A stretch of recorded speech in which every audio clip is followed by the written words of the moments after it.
It was the original cadenza that Jack Body wrote in a piece called Meditations on Michelangelo.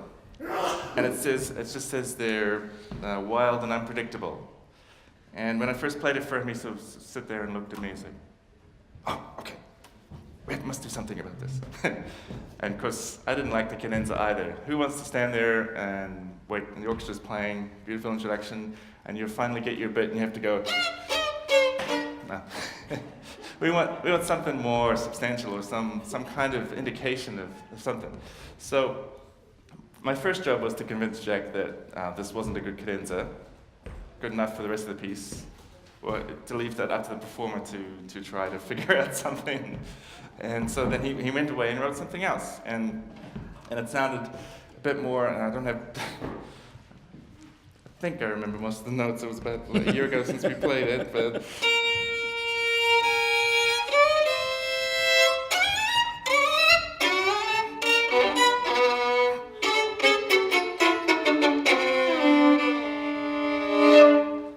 Very rough and energetic, but at least he gave us some notes to play, and I added a few octaves and thingies in there just to make it more sort of crazy.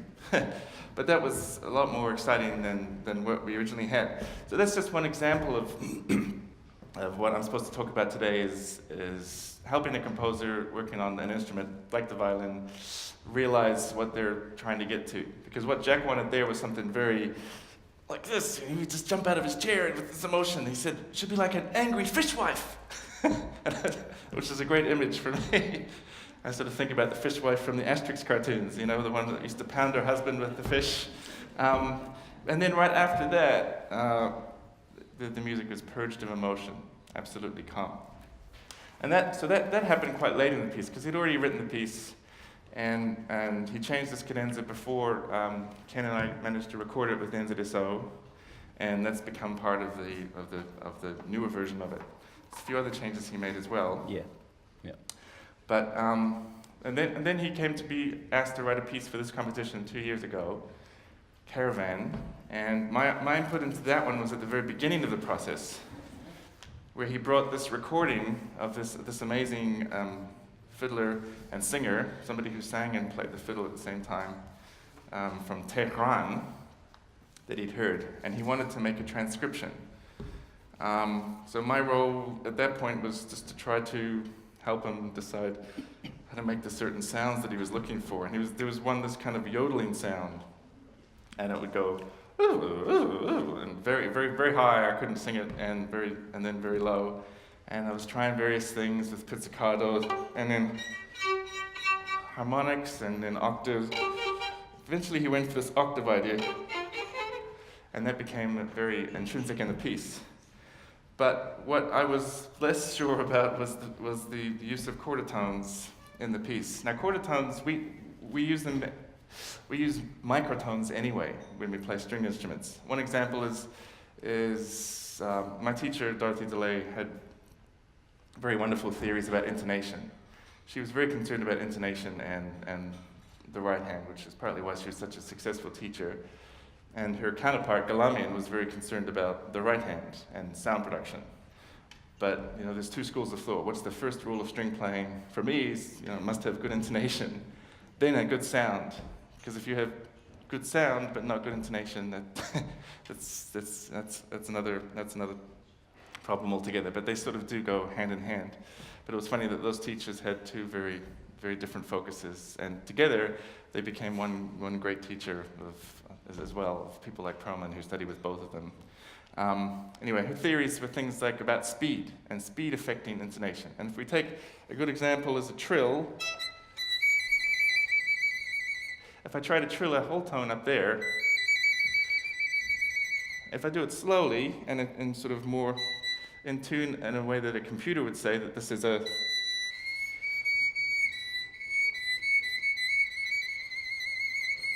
That sounds flat. So you have to sharpen the upper note because of the speed. And so the speed and the pitch, and a lot of violin is up very high, does mean that we have to alter things. And a lot of fiddlers and players do it intuitively. But it is helpful to be able to think about that, and especially when you're tuning a scale, the thirds actually do get slightly higher if you're trying to play a major scale when you play faster. Otherwise they sound a little bit dull, and things like that happen. But in Jack's piece, it's not all quarter tones, it's a scale, it's a Middle Eastern scale, and the players then had to learn how to adapt that throughout the piece, which was a great puzzle.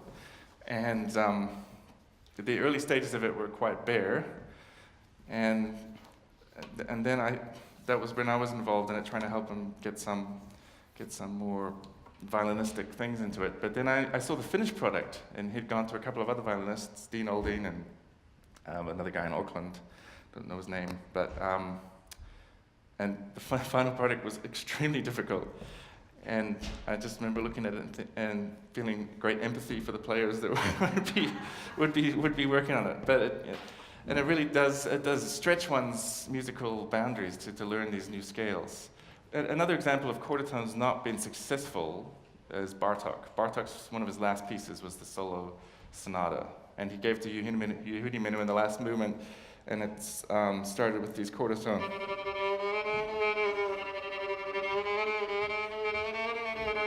And so on for quite a while. And Menuhin said, nah.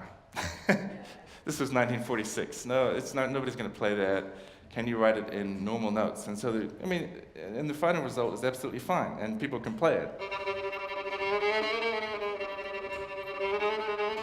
And it gets its result, but it doesn't have quite the same dark coloring of the quarter tones. But they're so close together. When there's lots of quarter tones that the fingers, it's hard enough for semitones, but they don't always go where they're supposed to go.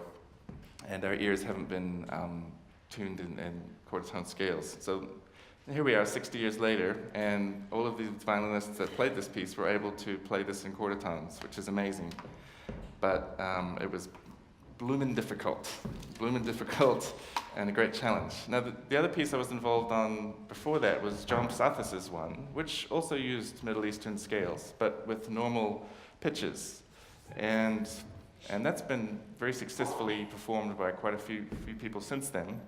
And several students up in my school in Wellington, where I teach, have wanted to learn it and have performed it, and it's gift to go. And what he did then was write the piece, and then he wanted to make sure that the finished version that would go to the players and that they would be published had everything that it needed to have in it in terms of articulations and bowings, that it all worked for the instrument. So he was very concerned about the bowings and articulations. So we had a few meetings along the way as he was writing it, and then to see what would work. And there were a couple of notes here and there that were just too sort of awkward to get and to find, and I showed him other ways. And so we didn't use the same notes, but sometimes on a different octave. So that was my involvement with that, was sort of at the end process, just sort of helping the final edit so that it could be playable. And so I wish I'd had a bit more time with Jack at the end process to work on that finished one, but obviously it's a great piece and stretched people in all kinds of ways, but wow, tough man. And so we've invited Ken Young here to talk about his piece. Again, my involvement was just to see the finished or almost finished product, and just to see if it was playable. Just Ken wanted to make sure, how does this lie on the instrument? Is there anything that needs to be changed? But one of the things that both Jack and John did at the beginning of the outset, when they were writing these pieces, is ask for a copy of the Caprices, because the Paganini Caprices, they wanted to see, these are famous works that stretch the instrument in all kinds of ways, up and down, and they wanted to see what they could do in terms of stretching technique. And both of them wrote very, very difficult pieces. So Ken, what was your approach to writing this piece? Because it doesn't look like a Paganini Caprice to me, except the slow one. And what was your idea in writing this? My idea in writing this was not to test the contestants in the competition too much technically, because I'm aware of the fact that, especially for a competition of this nature, they're going to be playing pieces which will give them enough to do anyway. And that's been proven already, I suspect. Yes, they do have a lot to do. They have a lot to do technically. Yes. What I thought would be nice, and the way the piece actually evolved as I was writing it anyway, was to offer them an opportunity to project their interpretive powers, if you like. Their way of, it's a very emotional piece, with a title like that, I guess it's going to be. It came about, I'd lost a very good friend.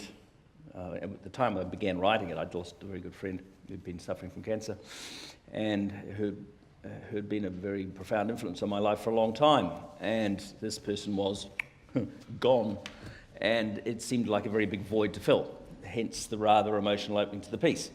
And the more I began to, the more the piece evolved, it seemed to me that it would be a very good idea just to, there are contrasting sections, there are fast-moving sections, as you can see, which offer them something to do, and for me provide an opportunity to express various degrees of angst, if you like, and grief. It doesn't come just in the form of a slow melody, that sort of thing. Sometimes we can get very angry. There are various processes that grief takes on, as we all know.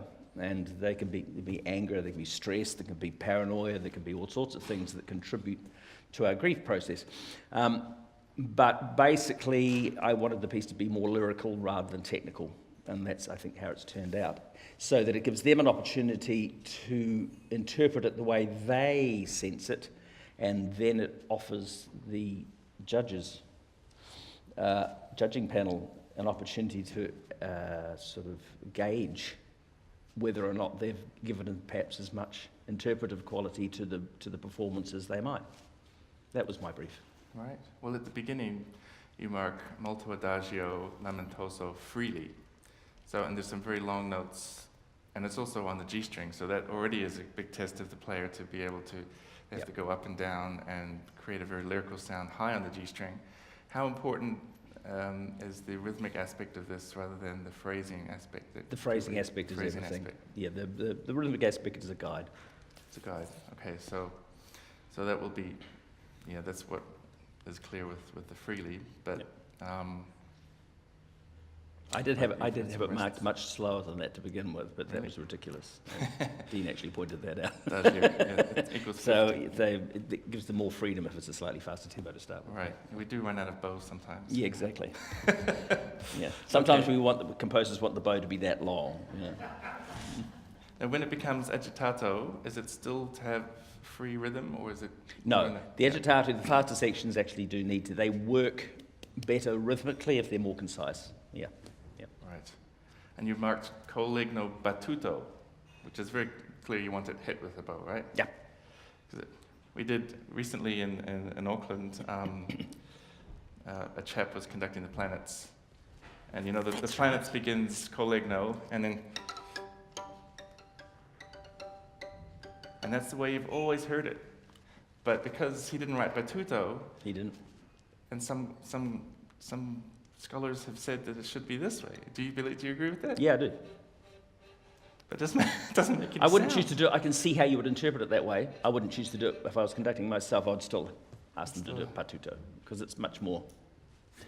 It's more insistent. It's more violent. Yeah. But there's the difference. I mean, the difference between one word missing, yeah, and a performance that sounds like this. And I can see why they would interpret it that way, because you want to start very, very soft, because the That's piece true. starts very, very softly. But it did actually kind of work. When you had the full orchestra, everybody doing it, everybody's making a minuscule sound, Yeah. and you add all those minuscule sounds together, and it does sound like a slightly bigger sound. And it was quite effective, but it's still, for me, it's jarring, because I like the... I'm sure Holst meant Batuta. He just... Yeah. And successive publishers should have said, We are tough on composers. His Sometimes sister, for starters, should have gone, he meant Batuta, because she used to do all his editing. So. the slavish looking at every dot and things on notes sometimes is mean on a composer, because guys like Dvorak were not always consistent. Haydn was definitely not consistent. No. But think about how much music they were writing. Could they really go through it all and be absolutely mechanical about it? They expected a little bit of intelligence from the performers, right? And the editors. Yeah, and the editors. Well, there's that. They were just writing so much music, these guys, that, I mean, is that one of the most time-consuming part of composing is you've written it and then you've got to edit it? Absolutely. I don't use software. I have Alistair Gilkison, who does all my copying and typesetting for me, and he is an absolute, how can I say this politely, he's anally retentive when it comes to getting absolutely everything in the right place and with every single thing, all the I's dotted and all the T's crossed. And that's wonderful, because he finds things, he'll send me an email saying, Ken, didn't you mean an F sharp in bar 33? And he knows my wrong notes better than I know my wrong notes. He finds them and he'll say something like, did you not mean col legno battuto? He'll find those things for me. Good. And he's my Yeah. editor in that sense. And you need someone like that when you're a composer, because you're not in that space of thinking. You're in the space of getting the notes on the page. Yes. And doing it to the best of your ability. And you're hearing the sounds in your head and you're thinking, do I put a clarinet with that flute? Yes, I will. Okay. And we'll have the first violins in the third bar. That's where my head's at, whereas someone like Alistair is doing all those other bits and pieces for me. It's essential. It's Yeah. essential. And and editors have learned now, but maybe weren't doing so well in Dvorak's time. No. Simrock and those composers. No. But there's a lot of really abrupt changes of dynamic and as well as tempo in this piece. So you're looking for a performance that conveys contrast? Absolutely.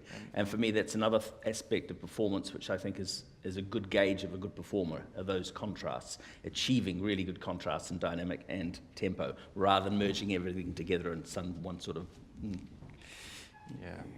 just making it sort of all the same.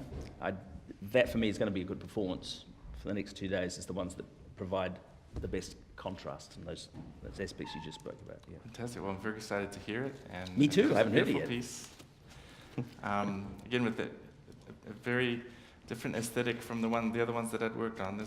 This has some beautiful musical elements. Would you say, is there a piece that you modelled it on at all? No, it's just your own? No, there wasn't a piece I've modelled it on. I mean, I do admire the Bartok, and I admire the Bach. Works for solo violin, obviously. For me, those are the two models that stand out, at least, as being really great solo violin writing. I don't go home and listen to the Caprices with a glass of wine every night, So Fair enough. Yeah. Wonderful. We look forward to hearing this. Thank you, Ken. Martin. Thank you so Thank much you. for talking to Thank us. you. So this is it for today. We'll look forward to hearing the performers now. Thank you very much. Can we turn it off? Thank you.